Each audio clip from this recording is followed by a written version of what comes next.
All right, what's up, guys? Connor Ferguson here. Josh Olmstead, Caleb Slowha with me. New episode of the Asphalt Podcast coming to you soon. We're going to talk Roval. We're going to talk. I've already forgotten. We did a rundown today, and I've already forgotten. The Clash updates to that. NASCAR Throwback Weekend. I have some messages from Noah that I'll have to read on air.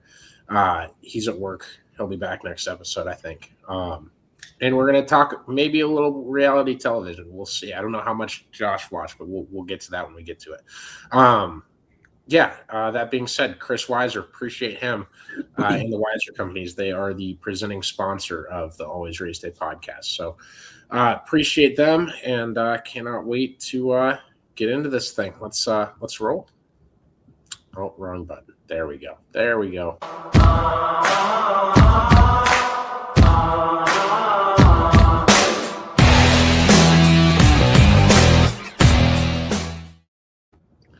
How appropriate to have Chase Elliott celebrating as the car rolls down the Roval. I know we're gonna have to change this for next week now. Fuck off. I don't want. Oh shit, dude! We are a minute in. I know. I forgot. The whole Caleb got under my. Well, I mean, listen, the Roval's not coming back. It should. I'm not a fan of this move. What about this move? Also not a fan. When I saw that on Disney Channel in 2011 for the first time, I was turned off by it. Not gonna lie. I don't know if it's like fully confirmed. I don't know if we've like gotten complete. Gordon Bianchi reporting it is fully confirmed in my book. I mean, they could go back and change it and make him look like an idiot, I guess. But yeah, so the Roval in the fall, no longer back to the oval without the R. I'm fine with this move. I'm not fine with it for one reason, and that reason is that means no road courses in the chase. And I think one road course at least needs to be in the chase for the championship. Boo-hoo. Anyways, Charlotte's fantastic. The Roval can go away. So There's no reason they need to race there twice. Every reason to. It's a great product. I get it. There's other tracks that can put on a great product. Only place we should be going twice is so we have 4 super speedways in Daytona and Talladega. It's a great product, along with the fact that it's essentially the headquarters of NASCAR as well. So I feel like it's every right to be justified to go there twice. And that's why not having a road course in the chase and having one right there. Nope. Put an actual road course in. I don't care. Yeah, it's an actual road course. What makes it not a road course? Because there's an oval as a part of it? Because the oval product is better. Wait, does that mean that the 24 Hours of Daytona is not a road course? Okay. Ooh, yeah. That's it. It's road courses in the sense of what cars are on there. Oh, so it just matters what cars are on there. Yeah. Oh, I see. The cars that are designated to road courses. So if IMSA ran at Martinsville, like the Mazdas do, that would make Martinsville a road course. I don't think it would be possible to have IMSA run at Martinsville. I mean, the whole race would be ran under caution. Oh, we got to talk Rolex. I got a lot of takes on Rolex. A lot of takes on that race. No, like I said, my only thing is, I really think at least one road course needs to be in the chase. So hopefully next year they fix that. I agree with that. I don't just agree with the fact that we have the Roval. Listen, we heard you loud and clear, buddy. Yeah. I never thought the Roval was terrible. I brought some materials to share with the class. Oh boy. Anyways, the Roval is home to some of the best racing photos that we've ever seen. Well, that is how they make the schedule. They go through everybody's photos. Some of the coldest photos. It is a good photo. It is. I don't know who took it. I took these from the same tweet. Shout out to that person. Yeah, obviously Truex going around there. Shout out to that. Need I say more? Someone could do that at an oval.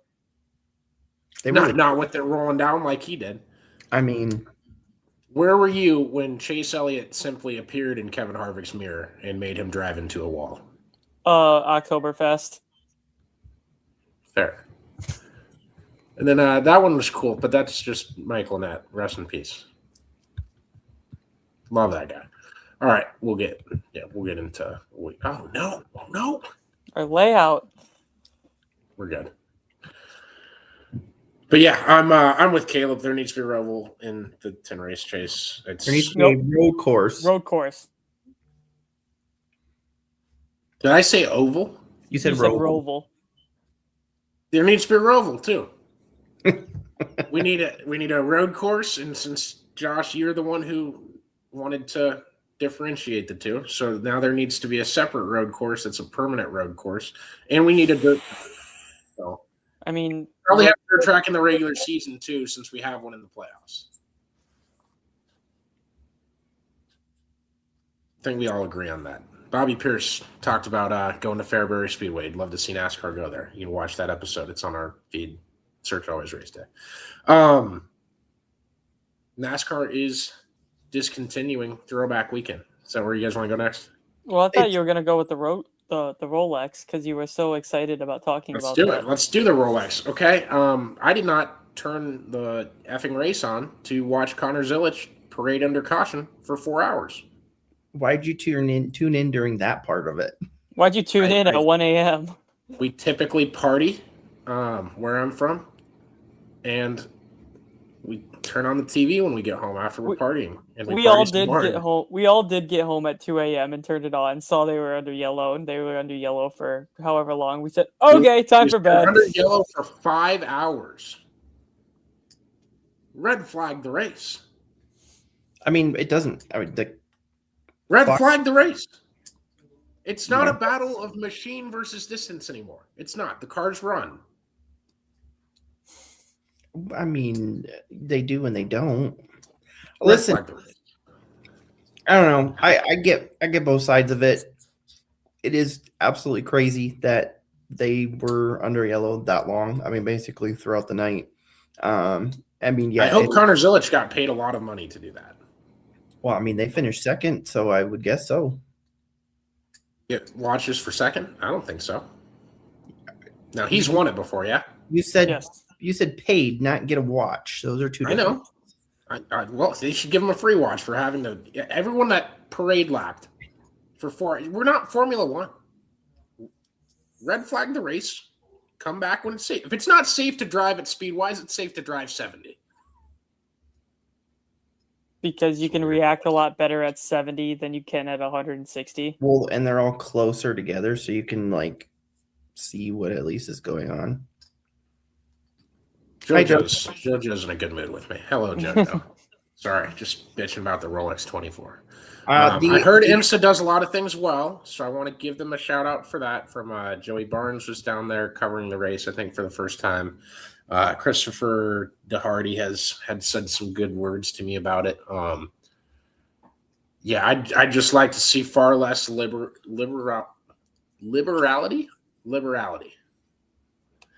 I want them to call for full course yellows far drastically less than they do. I think they call way too many in that race. And yeah, the pace slapping under caution that pissed me off. We need get a gigantic fan or red flag the race. Pick one or the other. Figure it out. Well, okay, that's that. I did think it was really funny that everyone woke up the next day and was like, "Oh my god, I can't believe they're close at the finish." It's like, yeah, that's because you really, really, really hard to get a lap down. It did set up for a great product at the end, but it's always like that. I stopped being impressed with it after I stayed up for the whole race and watched it. Can we be impressed about that Mercedes slide? What's that? Can we be impressed about one thing, though, in that save on through the tri-oval with that Mercedes car, the GTD Pro class? It was cool. That was sick. Well, Listen, Caleb and Noah all like simultaneously went, "Oh!" Yeah, it was. I mean, the finish was good. There's some good parts to it. It's unfortunate. I mean, there's not a whole lot you can do when it's foggy. So it's either you red flag it and then the fans don't get to see anything at all. Not even cars pacing, or you just let it be what it is. That's fair. Yeah, I will say this, and it was by no means was it because of anything they did in the Rolex 24 presentation. It was not because the broadcast was good. In fact, I thought the broadcast was shit, to be quite honest with you. But it's always been on my bucket list to try and watch the full 12 hours of Sebring. So I'll be doing that. We'll see if it's as bad as staying up for the Rolex. I consider that my least favorite racing career memory. I would be willing to bet that at most it can only be half as bad. You could see the gears turn for a second. No, what's going through my head is like trying to figure out a fun way that isn't just disparaging to IMSA to compare the two on like a scale, and the categories I'd have to go figure out how. I'd have to call my friend up that stayed over with me and watched it, and so, like, how pissed was I about watching the end of Jimmy Johnson's career? Did that factor into any of this? So I shouldn't say the end of his career. He's still racing, but that was definitely took a downturn in that race. Jojo asked, he says, off topic, we take any and all questions. We took a question from a third grader on last night's episode with Bobby. That went swimmingly. He says, off topic, to you, any of you guys play World of Outlaws 24? I do, Jojo. I will play with you. Send me your gamer tag. I'll figure out how to add you. I haven't played it Wow. in a minute. Never invited me to play with you. I have only played it at Caleb's. Where's your best track at Caleb's? I could not recall. I think I've only ran Eldora. Okay. Yeah, it's not. He hasn't like put a bunch of hours in on it. Oh, that's fair. All right, you want to talk the Clash? Do you want to talk Throwback Weekend? Well, let's go to Throwback Weekend. So, Throwback no Weekend. Longer. It's not canceled. It's not sanctioned. It's not advertised.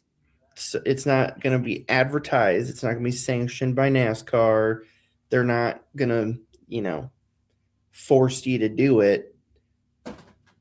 But people can still do it. Connor? Yeah, it's complicated, man. I'm a big paint scheme guy. You guys know this. I'm sorry. I'm gonna have to cut this out when we post this clip tomorrow. I love Throwback Weekend. I love not doing it on Southern 500 Weekend. I never thought that should be a playoff race and also Throwback Weekend. If you're gonna have two, might as well make the less important one the fun paint scheme one. I thought people complain about the dumbest of shit, and I'm a big complainer. People are going to scream hypocrite at me here. And also the designers, like, holy shit, guys, there's a lot of better throwbacks that we could throw things back to. I think if your driver hasn't done Talladega Nights, there's 3 right there. Easy. Simple. No one's ever done Jean Girard, by the way, and I understand he set gay people back 10 years, but it would be really funny to do a Jean Girard throwback and do a character with the whole thing.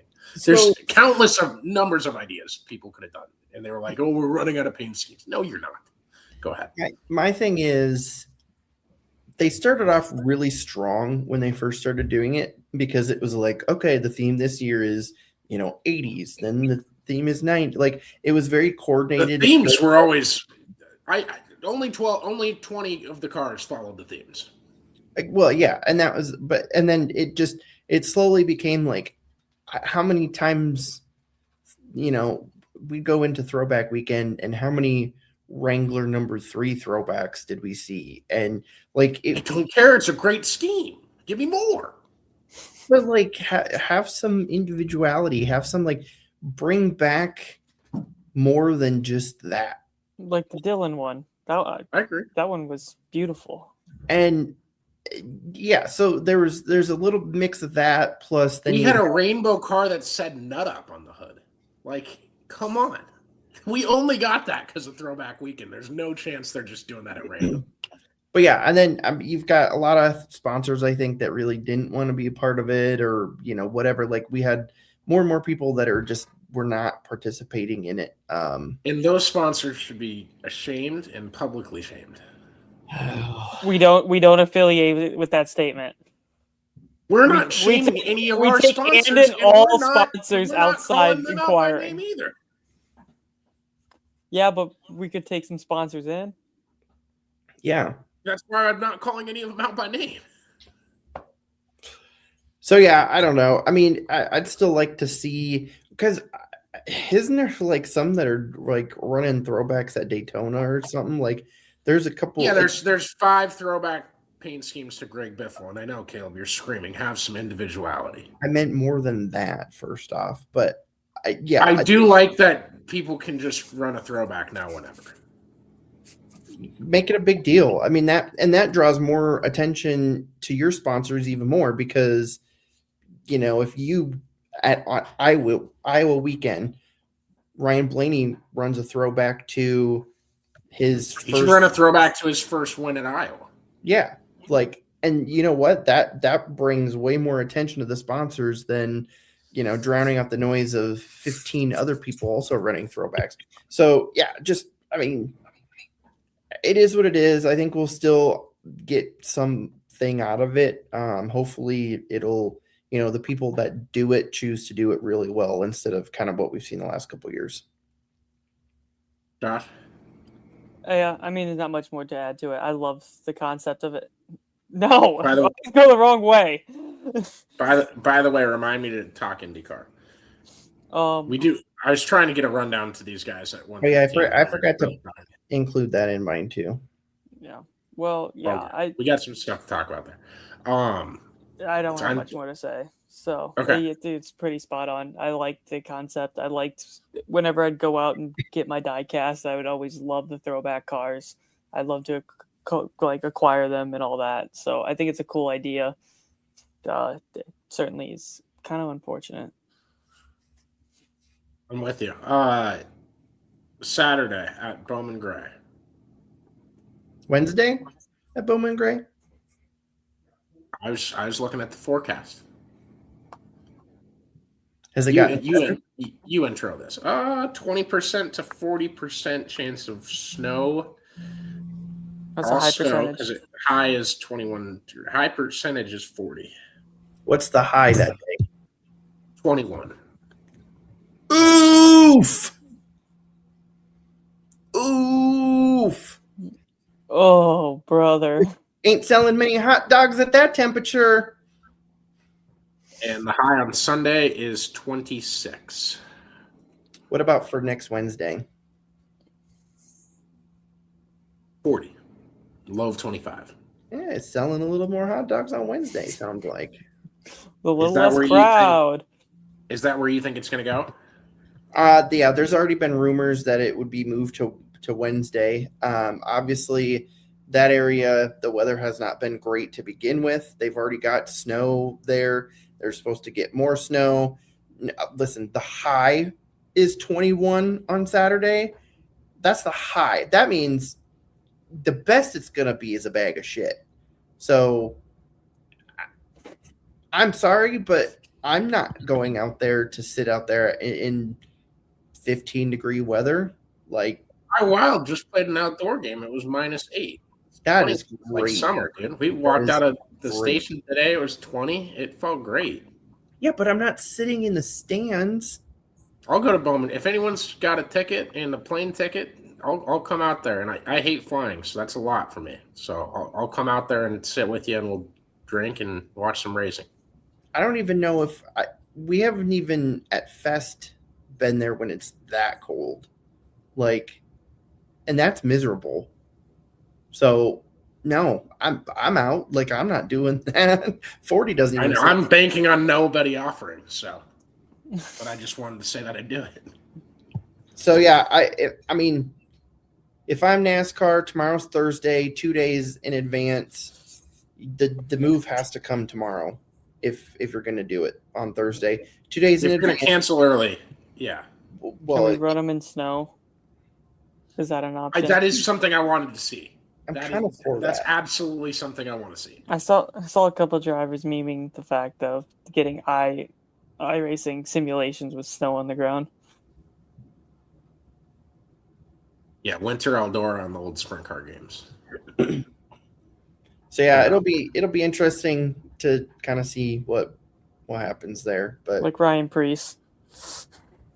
That was iRacing? No, this wasn't iRacing. That's okay. I was gonna say I didn't think.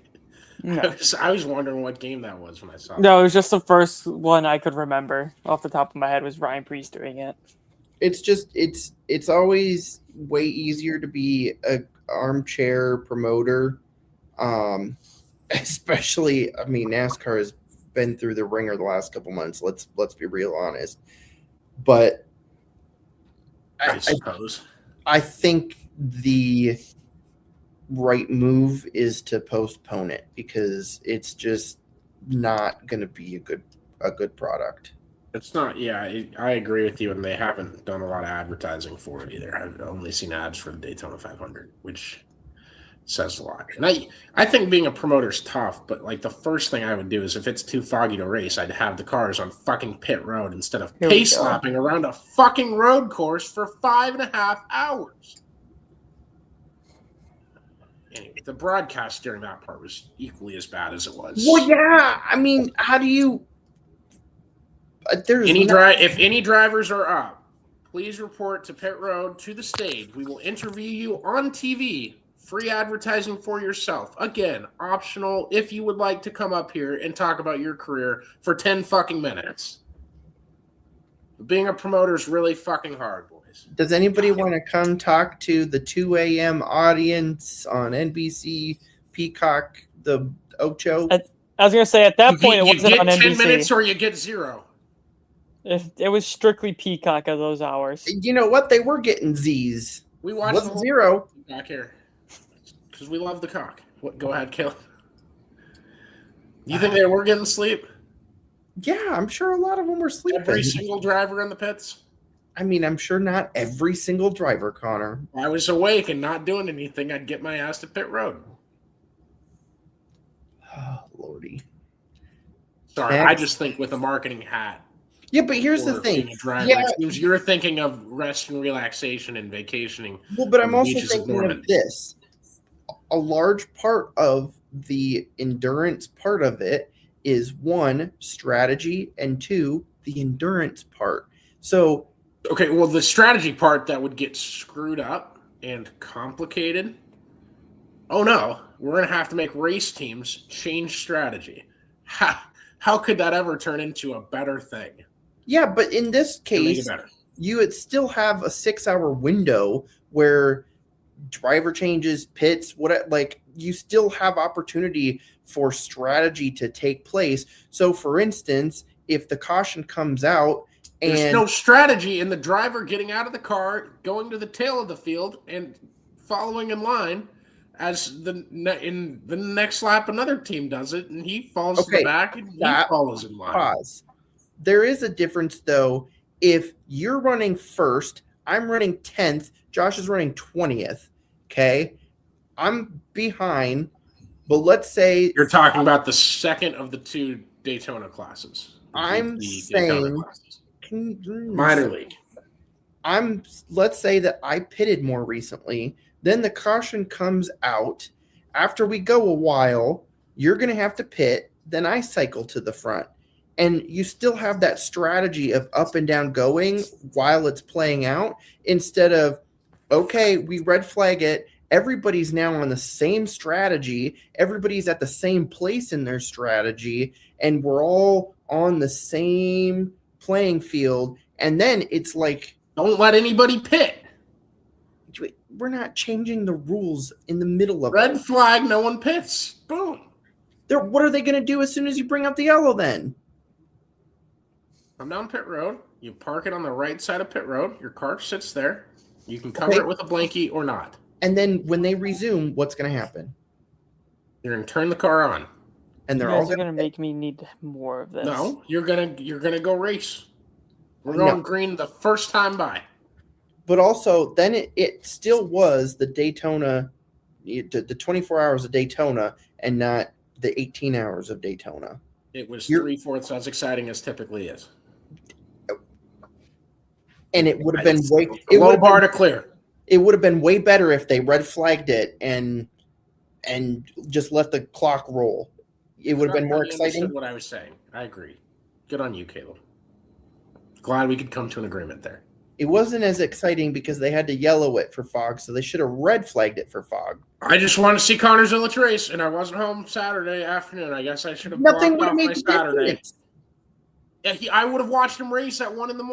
That would have been electric. They would have been red flagged. They would have been red flagged, so he wouldn't have been racing anyway.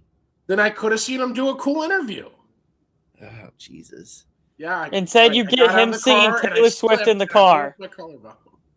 What? Then you get a moment of him singing Taylor Swift in the car, though. So there's your cool interview. Yeah, moment I had to see that 2 days later. I think I was late to that one. So yeah, because you cared so much about the race that you didn't even know what was happening until 2 days later.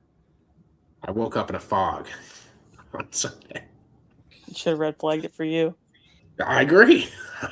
If they would have red flagged it there, they could have stopped the clock. They could have finished under the lights. That's not how they roll. They're not going to stop the clock. Wait, what? Are people going to leave because the race is taking too long? What's next? Gosh, I had it in my head. You threw me off my game. Caleb, you're not helping over text either. That got split in two. That's not it. Is that it? Let's talk Graham Rahal. You want to stay on NASCAR stuff? You have LaJoie Daytona 500, Corey Heim going to the Daytona 500. Okay, yeah. Corey LaJoie he had a great quote this week. No, he didn't. What's the quote, Connor? The trucks. He said he loves trucks. He said he loves the trucks. After completely shitting on the trucks. Shitting on the trucks and not trying it. Now it's all he can get, which is fantastic. Much like Haley Deegan shitting all over ARCA. And guess what? Now she's right back there. So poetry writes itself sometimes. Did you have anything on Heim? Corey Heim actually has a ride. Yeah? It's not anything. I didn't see anything about an official truck ride, but it's nice to know that Friesen? Is he? Hold on. Goodness. What? Corey Heim racing for Friesen? I don't think I saw that. John Hunter Nemechek. That's what I was thinking. Apologies. Okay. Yeah. Oh my gosh. What a different. Same person. But yeah, we knew that he was probably Heim was probably going to be running the Daytona 500. Now we have confirmation. Will Wright has to qualify his way in though. Yes. So it's nice to know that he's got a ride for a single race of someone as talented as him.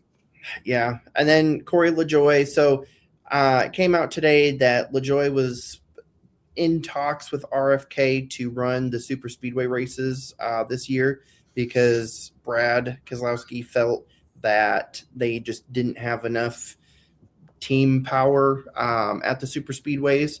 So that was already kind of happening. But then Brad broke his femur and then ended up getting the call for the Clash. And they kind of put the fourth Daytona car on hold while they were trying to figure out if Brad could make the Daytona 500 or not. And now it seems like Brad will be back for the Daytona 500. So then LaJoie is going to be in the 99 for the 500. Thank God. It's not a Daytona 500 without Brad. I really would like to see him get a 500 before his career is up. You can say the same for Busch too. Well, that also, but because Kyle has not had the success like Brad has at the super speedways. I mean, Brad has been phenomenal at everything but the Daytona 500, basically. So yeah, it would be really nice to see him get one. Hey, listen, when he broke his ankle back in 2011, I think. I was going to say, I thought it was going to be 2012, but 2011 checks out based on championship year and such. Well, and it could have been 2012. Oh, right in there, but he did come back the next weekend and won at Pocono. So maybe he goes out and wins the 500. Superstitious. It's a hard race to win. I'm not superstitious, but I am a little stitious. Just a little. It's a difficult race to win. That's why I hate fans calling it random. Typically fans. Sometimes people on our show. Caleb. That guy randomly avoided Brad Keselowski. So who's your top 5 with that one? It's Brad, Kyle. Does Martin Truex Jr. count? We can't just do these because then I have to think about who doesn't have one. I know. Noah, it would be better if Noah was on the show tonight. We'll do that next week. Noah would probably be able to ramble off the last 30. I don't know if we're going to be able to do it if we're going to have the Clash on Wednesday. I don't want to do pre-race show. Maybe we'll have to do post-race. So if you've skipped to this point or just tuned in or anything, it doesn't look good for the Clash this weekend. We'll just put it like that. We'll see what they do. I would assume the announcement comes Thursday or Friday. Thursday more so than Friday, if that makes sense. It would almost have to be Thursday. Last thing here on... last thing on NASCAR. Not really, though. Kurt Busch, Ray Hendrick, Harry Grant into the Hall of Fame. I did not realize this. Good for Rick Hendrick, Kurt, and Harry. Okay. Can you please let him know all 3 of those names? Because you just messed up 2 of them. Kurt Busch, Ray Hendrick. Did I say Rick? You said Rick the second time, yep. And then? What is it supposed to be? Ray Hendrick and Harry Gant. Okay. It's typed as Harry Grant. Okay, it probably autocorrect. And it's typed as Ray Hendrick. So I didn't know if you guys were trying to screw with me. It's not. I texted my group chat today, guys. I said I'd get you a rundown by 1:15. I was at the day job doing the radio station stuff. Didn't get the rundown. He did not send the rundown at So the rundown comes at 6:48, 10 minutes before we're on. And now I feel like I'm being pranked. We have Harry Grant. Gant. I'm just reading it off the teleprompter. Go ahead, Caleb. Talk about it. We talked about the Hall of Fame on Sports Radio today for an hour. Bill Belichick and not getting in as a first ballot unanimous guy. And goddamn, is it wasted breath. I hate Hall of Fames. All these people are great. Can we just appreciate them? I mean, I like what NASCAR did doing the NASCAR 75, most greatest, because they didn't put a number on it. And I mean, that's kind of what they're doing, but yeah, it's hard to pick when you've got so much history and there's so much greatness, all that. I really feel like we probably could have done Biffle in there, but maybe this was picked too far ahead out. I don't really know what the whole, timing of the process. Usually so. Yeah. But yeah, so Harry Gant, Ray Hendrick, Kurt Busch. Good class? I mean, yeah. Historic class if you don't say Harry Grant. I apologize to Harry Gant and anyone watching that might have liked him, cheered for him. Feel bad. Yeah, I mean it's a good class. Like I said, it's hard because it's like we could sit for hours and go back and forth on, who should have been in before who, and who's still not in, and all that. But yeah, I mean, I think those are 3 recognizable names. There'll be 3 recognizable names for a long time. So we'll talk. We'll go IndyCar next. Is that cool? Yeah. Graham Rahal had some words this week about I guess we should start with Donald Trump posted on Truth Social a completely AI-generated video that it was of an IndyCar race around the White House in Washington, D.C., and Grant got asked about it, and I think you guys know where he leans politically. But he had some great words on kind of just, hey, if you're an IndyCar fan, you should want this. I don't care what administration's in the White House, and I'm paraphrasing Grant right now. But he said, I don't care what administration's there. What? You said Grant twice now. I apologize. Mr. Rahal was stating that he doesn't care what administration's there, but it'd be a cool opportunity for IndyCar, and they're picking IndyCar over F1 and NASCAR, and that says a lot. You should take the ball and run with it. And frankly, I agree. Add an 18th race, put it there. They should have more than 17 races anyway. They have an obnoxiously long off season. Nothing happens from like a week after the season ends to yesterday. We had content days, and typically those are a bit more action-packed than this one was. This was one of the slower ones I've seen. I think Alex Palou has to pay $12 million or something like that for his contract. No, he don't. Oh, he doesn't have to. He does. Well, technically he does, but he ain't. He doesn't have to. He's not gonna be the one paying it, but he was ordered to pay. He's supposed to be, but he won't be. Chip Ganassi is going to write the check for that one. So yeah, it was finalized that a couple years ago there was the whole fiasco with McLaren basically coming out and saying, oh, we've hired Alex Palou to drive for us, and Alex Palou said, no, you didn't, and it was found in court that Alex Palou does owe McLaren $12 million in damages. So it sounds like Chip Ganassi is going to write the check for that one. And my favorite quote. Howdy, I wish I could just write a check for $12 million and not even. Well, yeah. I wish I could write a check for $12 million. Leave it at that. Don't leave it at that, because we're gonna luck ourselves into something bad there.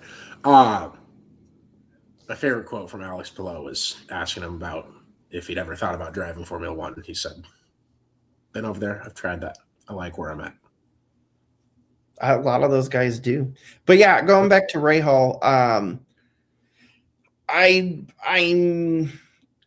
commenting on his comments. The only thing I didn't like was he, of course, had to get the, talking to the media, I know how you guys lean politically and all that. Grow up. I didn't need that. I think you do. Yeah, a lot of people know where I lean. Yeah. I also, it's a weird thing that the president is going to put out a completely AI generated thing and discuss details about it, but then IndyCar's like, well, maybe it might happen, I don't know, and then we're just kind of in limbo. I mean, it's just a weird situation in general. I think it'd be a fun, cool thing, but I just, never a fan of kind of seems like something they were talking about that's kind of been brought to the surface, or does it seem like a completely out of left field thing? Because I was thinking the former. I think it was discussed in the past. I knew there was small talk, small rumors, but nothing like. Dude, if we had $1 for every street race that IndyCar discussed, me and Caleb would have $12 million each. Well, and the big thing is it's that's the last 6 years alone. It's the 250th anniversary of the United States, so I know that's a big deal. But yeah, I mean, it's not like our president to just release things without talking to other people or jumping the gun on things at all. So you gotta stop doing the tongue-in-cheek thing, because you're fooling me. I didn't know that. I did not know this was the 250th year of the United States. Yeah, I get it. Mathematically, that would make sense. Yeah, breaking news. Breaking news, Connor doesn't love America. I thought America was 2026. Oh, God. Okay. Do you guys have anything else in IndyCar? We're not to the busyness of it yet. We are not, and it's an No, I do have long something. off season. Ryan Hunter-Reay in orange is weird. Yes. Yeah. I don't like it. You Brian don't? Briscoe going to Ray Hall Letterman Lanigan, by the way. They might be the fastest team in the world. Was it Ryan Briscoe? Did I remember that one right? Josh, that's you. IndyCar man. I think he got hired. There's rumors that Prima is not I think I did. IndyCar I this year. did think I seen something like that. Oh, speaking of Prima, so they might be in trouble. I just said there's rumors they might not race IndyCar. Well, I was elaborating. Yeah. Okay, no, please elaborate because I didn't know if you heard that or not. Yeah. Yeah, go ahead. Yeah, so there's the rumors. There's been things about like financial troubles, yada yada, lack of sponsorship, blah blah blah blah blah. Essentially, yeah, it doesn't sound like they're going to be ready for the beginning of the season, which would be a shame for the team that turned a lot of eyes last year, especially at the Indy 500. Yes. What have you been doing if you're not ready? It's the longest fucking offseason in motorsports. Money. It's not like they're like, okay. Oh, the cars. You did phrase it like they were just scrambling and just weren't going to have time. They're scrambling to find money. I mean, okay. They did run a lot of last year with less than. What if you need 500,000 to be ready, but you don't have the 500,000? So then, no, you're not ready.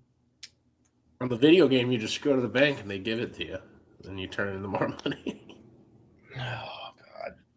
Do you think we'll get an IndyCar video game in 2026? No. No, but one can dream. We have at least seen them make games. They made the World of Outlaws game that JoJo was talking about. 2027. I hope it's 2026, but I think you might be right.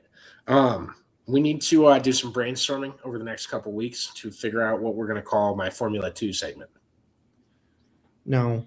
Next. For number 4, Colton Herta. We're going to watch every race of the year. Definitely not finding it. I did not think about that. I've never seen, even on the bad websites that I go to, I've never seen a link to a Formula 2 stream. Caleb, bad I meant I watch the race for free, and it has little Saudi Arabian letters on the bottom right corner, and we don't watch any commercials. That's what I meant by bad. Yeah. Should have seen Caleb's face when I said that. All right. Have you guys watched the Kaulig Racing Race for the Seat show? I watched the first episode. I have not watched the second episode. This is perfect because I only got halfway through the second episode, and I didn't have a lot of takes on that. No, that was my goal for the day, was to catch up on that, but then work kind of went off the rails. So, yeah, only have gotten to watch the first episode so far. That's fine. We can just go down kind of the list. So this is for anybody that's watching. This is your spoiler alert if you have not watched any of it at all and care to watch it and don't want spoilers. Some of you do not have. We don't really have standings. It will spoil kind of the results.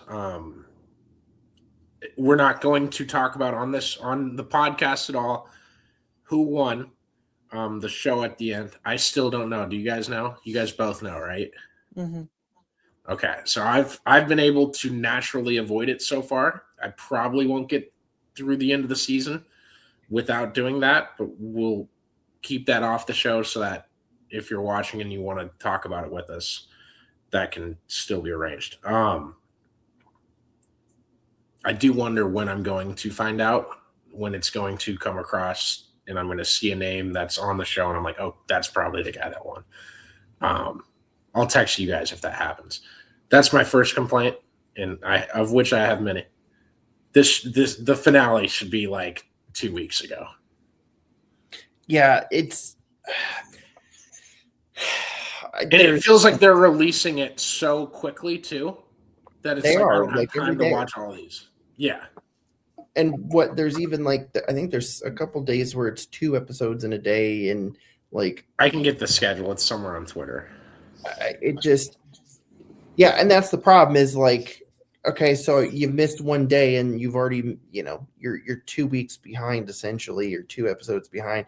I get it to a point, but yeah, it's real crammed in before the season starts, which is probably partially, try to ramp up for the season, but I feel like they really. I think this is a trial run and something that could be really nice, and it's kind of just not being what it needs to be. Yeah, this is just. I don't want to be very direct and harsh about it, but it's flopped. This is available on YouTube. There's also a Fox schedule. We'll retweet it on Always Race Day. So if you go to our page, you can at least see both. This is just YouTube releases. We actually went up head-to-head against it tonight at 7 o'clock. Episode 3 came out, and then episode 4 is Friday. Episode 5 is Sunday, and then the Monday after that is episode 6, Wednesday, and then Friday is the season finale. So there's 8 episodes. Doesn't appear like any of the drivers get voted out, so I don't know. I kind of wanted that, but I guess it doesn't really matter. I did not like that the drivers were just first name only in the theme song. And that also none of them got introduced. Well, okay, and so let's backtrack that a little bit. As somebody who is fairly rehearsed in the short track guys, I was very disappointed that we made it to a week or 2 ago before we even knew who was participating in this thing. I knew who won it before I had a full list of who was competing. And I think we knew Carson Ferguson was going there a few weeks back at least. And he's the only dirt guy. I thought we got 14, and I get it. They're going to go drive pavement race cars. I did not want to complain about this that much. And you also need dirt guys that want to do that. So, but yeah. But yeah, so we didn't really have a full list until I saw drivers promoting it really, a week before it debuted. So we knew the drivers list a week in advance. I feel like that was poor planning. And then, they in the intro, it only has them on a first name basis. And then the team executives afterwards, they put all the first and last names in, including the host, of which I've never seen before in my life. The host, very interesting choice. The host does not talk. I'm through half of the second episode, maybe 70% of it. And the host is not the one talking anywhere except for the first part of the first one. Well, and the whole identity of the host of a show is to and he's, by the way, he's getting a lot of hate on social media. He did a fine job. He did a fine job. I haven't seen any of the hate. My own personal thing was first off, it's especially if you're going to go up against Matt Kaulig and Chris Rice, you have to have a strong personality if you're going to essentially outshine them, because that's the host is supposed to be the host, supposed to be the lead, the shining light. Well, he could be that if Chris Rice would fucking let him. Well, but those comes down pit road, he's like, guys, on me. Let's do this fucking thing. But it's also it's so difficult with those two to begin with. But then they pick somebody that is kind of a quieter person, and none of us really know, which makes it hard. I mean, you could have had. I thought it was just I thought he was a more grassroots Ryan Blaney, and that's completely fine. And it's fine, but it's just the fact that we didn't know who he was. That's it. Get at least get a Larry Mack, a Caitlin Vincey, somebody. I mean, Derek Persniglio, like get somebody that like people can recognize and has like some oomph to their personality. Dennis Anderson. Yeah, where does he fall along in this whole Kaulig thing? He doesn't. He's the host. Yeah, he's the host. He just doesn't have like any relation to the team or nothing like that. He's got to have some to get the spot. Why? I don't think they just pulled a guy. Pull a guy off the street and said, "You fit our criteria." Here you go. What he said was that he has raced for a hot minute, and then he also like wanted to be an actor, but then to quote him, do you think they went to the free agency board of the actors and like there's just a board in Hollywood and they're like, let's get this guy? Let's be real honest. It went the way that things go in racing and in who you know is what you know. It's who you know. And I'm sure he knows somebody who knows somebody who might even know somebody. And that somebody said, hey, guess what? My cousin's friend's dog's kid has, some acting experience and he knows race cars. So put him in. Saying his dad's a dog? I think I said the dog's dad or I don't know. Dog's kid. The dog's kid. Yeah. So it is what it is, whatever. But yeah, he did a fine job. If he was actually the host of the whole show, and I have nothing that tells me that through the first 25 minutes of episode 2. But if he's actually the host, he's doing fine. Yeah, but yeah, I agree. The thing with the first names, because again, the whole point is like you're pushing the identities of these people, and it's like they don't want them out there almost. Yeah, we don't talk about that great dirt track racer Kyle. We talk about Larson. Yeah. We don't talk about we say the Bush brothers. We like it's. I don't know. It's disappointing to kind of see that, but there's not many people named Larson, but there's a lot of people named Kyle. Yep. Tanner Reif, yeah, it's a 20-year-old kid. He went. They did the. I didn't realize there's only 5 cars after they did the qualifying sessions, and I don't know if they were doing average time for that or if that was fastest lap, because in the second episode they start doing average time for qualifying, just out of the blue. No, they did it in the first episode as well. Okay, so Tanner Reif's car was fucking slow, like atrociously. He was in the 20s. Everyone else was 18 or better. And he gets out and he's like, I know which cars are the fastest. And he like says something about it. Clearly, every driver there knew which cars were the fastest. And all of a sudden, Chris Rice starts. I think he played up. I think he played up being a douchebag for the cameras. I really do. From how the rest of the episode went, I was like, dude, you can't be serious. Complaining about the car, that would lose you a seat with me. Well, that's probably why you guys aren't in the winner's circle a lot. If a driver giving you feedback on your car is pissing you off, that's what I would say to you. But I think he was playing up being a douchebag. Yeah, I mean, I think he played it up a bit. I also think Chris Rice is very much like that. I like to have fun, but also like we're here to win type of deal. So I think. And here's what we have to remember is this is all edited. This is all, chopped up, moved around. So we don't necessarily see the whole story. So there could have been things that were said that's what he was reacting to. And like, we don't see like the word, it's hard to tell, and so in some aspects, you got to kind of take that with a grain of salt. Especially because then the whole storyline of the first episode then is kind of how he, kind of proves them wrong. And so like that definitely could have been tailored to make a storyline out of it. It's hard to tell, Reality TV at its finest. But I will say, if they didn't know going into it that at least, one of the cars was better, one of the cars was worse, which I feel like they did that on purpose. That was my feeling. I don't know. They had 2 cars that were faster than the other 3.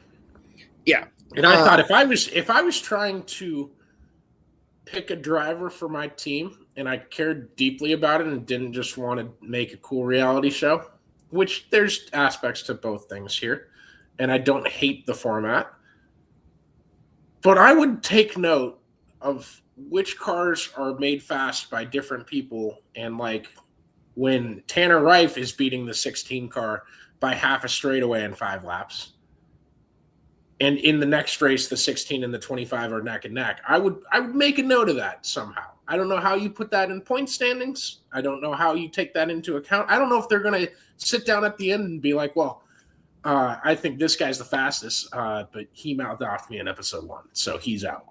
I don't know what they're going to do. And that's what I say. Like, it almost seemed like they made the 25, because the 25 won all 3 of the races. It almost seemed like they made the 25 faster than the others on purpose, and then they made like the 10 slower than the others on purpose, so that they could specifically see, okay, if we put Josh in the 25 but he finishes 3rd, we know he's not that great. If we put Connor in the 10 and he finishes 3rd, he just did the equipment service. So I truly don't think they need to did. Be better than me. Yeah, you can try to build 5 unique cards or 5 identical cards, and you'll get 5 different results. Yeah, it's tough to do. I don't know. It'll be interesting to see, if that's a theme that we, see throughout, or, kind of what goes on. But it's a large part of it is, can you take a 5th place car and turn it into a 3rd place car? That's, some of the greatest drivers that we have seen have been able to do that. So yeah, I had what? No, you're good. At the end, I want to go back to Chris Rice. So Tanner wins his race by, well, like I said, he was ahead by a straightaway 5 laps into it. I think he slowed down. The cinematic filming of the oval sucked ass. I don't know how anyone watches a race like that, and I don't know how we go to an in-car camera and they show the miles per hour and it's supposed to mean fucking anything. You can't draw shit from it. I wish they'd improve that in any way, how just show the race live, like with a running order on the top, I guess. But on the road course in the 2nd episode, I thought it was fine. I thought it was better. So I kind of took that off my list. But Tanner wins the race, gets out of the car, immediately says sorry to Chris Rice. And he's like, no, if you got to learn one thing, if you're working for me, that shit's over now. We're good. And I thought that was awesome, which also led me to believe he was hamming it up to be douchebag guy for the cameras, which I get it, but it's not like you guys invited like a pistol for the driver's house. Like if they invited like a Russell Hantz, do you know who that is? He did Survivor. Fucking nutcase. If you had 2 or 3, just Danica Patrick should be in the driver's house. Talking politics 24/7. That should be her role on the show. If you had stuff like that, I can see why you're hamming it up. But I know why you said that, and I totally I'm following you, but I just have to play devil's advocate. Let's not put Danica Patrick in a house full of 15, 20 something. Caleb, stop insinuating. No, he's got a point. I don't know. Well, that could work too. What's stopping any of them from hooking up? Kind of homophobic that you said it like that, Caleb. Oh boy. But yeah, like if you wanted like 3 guys that don't really deserve to be there but are gonna ruffle some feathers, I would have appreciated that, and then I can understand playing it up for the cameras. Now it kind of just is like, okay, every NASCAR fan that tuned into the show kind of thinks Chris Rice might be a douchebag. That's what I got. I don't think it's great. Like, I don't think that's great for you. I'm sorry. Yeah, a lot of the comments were feeling that way.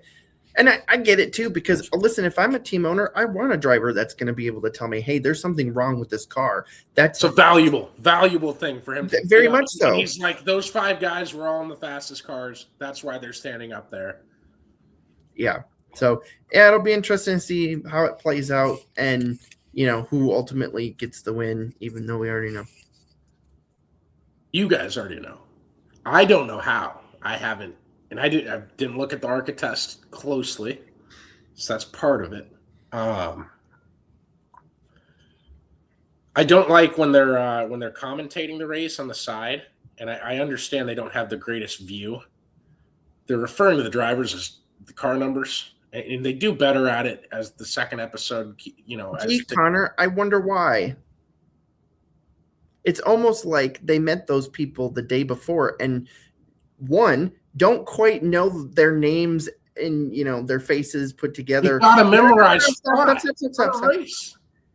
Yeah, but here's the thing: in one race, this guy is in the 25, and then in the next race, this guy's in the 25. Plus, there's no why the 25 has no meaning to me as the viewer. I want to know who the fuck is in it. Well, yeah, you should go back and call a race on camera afterwards. I mean, that's fair. They could definitely do that, and like that is something they could have done. But yeah, in this case, it's in one race it's Connor in the 25, in the other race Caleb's in the 25, in one race Josh is in the 25, and there's no identity. Like, you don't see the 25 and go, oh, that's Matt DiBenedetto because I see him in that every week. No, this motherfucker just got in the car for 10 minutes, and you don't, it's hard to remember. So yeah, they're gonna just be like, oh shit, that's the 25. What an absolute name to just randomly pull at the top of your head. Well, Matt DiBenedetto runs the 25 in the NASCAR 25. Not anymore. Which January 28th still can't turn off track limits at road courses. Where does that even come into? I've been asking. Needs to be studied. Everyone else has been tweeting them. Sports Illustrated been tweeting them. Your brain needs to be studied. That Becky Lynch came out and made my bad. All they have to do is give me a button. I just want to turn it off. It's too much to ask. What else did I have written down? Caleb, did you have anything? You hated doing the average for qualifying, and I think you're wrong. Yeah, I did not. Well, they inverted the field. They completely twisted. Sorry, spoiler alert for you. My bad. It's a big twist. 16 minutes into episode 2 is they took the guys starting 5th and they put him first. They did qualifying. They did average lap time, and one guy spun out and just made his lap time insanely slower than all the other guys. Then they made him start in the pole. Don't spin out. Don't spin out. I hope they told him that going in. Hey, what is the greatest race in the world outside of your Knoxville Nationals? What is the greatest race in the world, Connor? Buddy, come on now. I would have to say my dear friend's race against cancer. Indy 500. The Indy 500. And guess what? How do they qualify? The race to beat cancer also up there. Just so, as a podcast, we have our bearings down here. Yeah, they 4 laps. You spun it. Yeah, it's. I guess it is average lap time because it's average speed. Yeah. I think I've walked myself into a pickle here. But here's the thing. This isn't the Indy 500. Yeah, but here's the thing. You can't go out there and just run the fastest lap on lap 2 and then be dog shit the rest of the time. That's my goal lap. Because the whole point is you're trying to be the reward consistency, fastest. Except they gave the shittiest consistency the polls. Well, that's a whole other thing. I mean, let's talk about doing an invert in heat racing and in dirt and everything like that, because boy howdy, you're going to get yourself into a pickle here again. Inverts are fine if you have a reverse effect. If you can find a way to implement it to where it averages out. How are you going to do that with 5 cars? But also, it's for a team. I don't have all the format. That is one I've never had to think about, the 5-car field. How are we going to figure this one out? You guys are always trying to get me in. I think I will say Carson Ferguson. The groups are named R, A, and M. And you have to remember, it's very a cognizant thing, and my ADHD doesn't like it. The fastest group is R. The second fastest is A. And the slowest is M. And if you win your group, you go up. If you lose your group, you go down. I wish they made it ABC, number one. The A group being the middle is throwing me off. Well, do you know why it's RAM? Yeah, I figured. Yeah. And so then it's easy to remember. I think it's because Ford's sponsoring it. Yeah. Then it's easy to remember that the first letter in RAM is R, so that's group 1. The second letter, so on. So luckily they did it at the first race where all the guys that got those 2 specific Legends cars got to establish themselves in Group 1 because they had the fastest cars. And Carson Ferguson, the dirt late model guy, he's one of the ones in there. I'm going to get my hopes up. Carson's going to get second. That's my prediction for the season. I don't know if I want him to win. I want to see him on the late model. So let's. I like when he's on TV and people mistake him for me or me for him. Because it's Anywho, it happened last year during the big late model race at Eldora. I was very thankful. So Connor Ferguson wrecked. Oh, my bad. Not the right guy. He'd probably be wrecked, but a lot earlier. So after the first episode, who do you think is going to win? Tanner Ray. Okay. I'm probably cheering for Tanner and Carson harder than I'm cheering for anyone else. It's fair. Who won? Michael Casey, Christopher Kelly. This is why if they just fucking put the first and last names in the theme song. It was one of the Kellys. I couldn't tell you right off the top of my head, but it was one of the twins, the Kellys. I didn't know they were twins until the second episode. They literally talk about it in the first episode. They didn't show them next to each other. They literally share a room together and were doing rock, paper, scissors for which bed they were going to get. And in the first episode or the second? Then I just made a mistake which episode that. But until they showed them there, I did not know they were twins. I didn't know there was 2 of them. No, I literally, even as they were doing the promos and like they were showing pictures and stuff, I was like, those are either brothers or like identical twins. So you were looking closer than I was. Well, because I was trying to figure out who was in this thing. It's God forbid we have first and last names in the theme song. There's a lot of repetitive footage. I don't like that. That happens, especially. You got to fill 44 minutes. But like I've watched Survivor my whole life. I've watched Big Brother my whole life. I don't get the same vibes. Well, there's more repetitive than you would think in those shows, but they usually use it differently, so that you don't tell. But right. I think that's all I got. I will keep taking detailed notes. I do like watching things with people. Watching along as a show. We could do Heated Rivalry next if you guys want. Enough racing fans want us to. Josh wouldn't get it. It's hockey. That's the only part of it that's turning him away, I think. I tell the people we'll see what happens with the Clash. If it's next week, we'll probably delay. But I'd like to get on here and do a post-race show for the Clash. I'm going to text our guys. We're going to see if they want to. I'm not going to make them stay up that late to do it. I'll try to get on here with someone.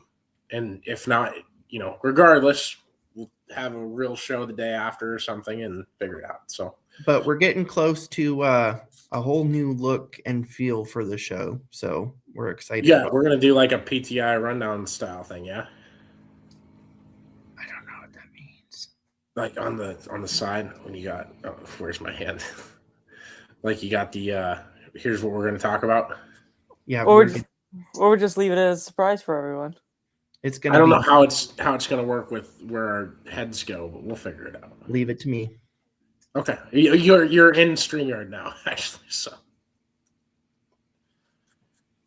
appreciate it. Yeah, we're getting there. We've got some improvements. It's unfortunately just a time process that we're fighting up against. So time process, and we both have full-time jobs outside of this, but both less invasive. All three? It's my bad. No, my bad, Josh. Josh, you're not working. All right, Josh with just snoops off us. Really, just okay. I'm gonna respond to your Venmo request. You don't have to do that, man. Thank you to Chris Weiser and the Weiser companies, including Seven Figure MSP. And thank you guys for tuning in, putting up with our BS. Awesome. Good stuff, Caleb. Love you guys. See you next week.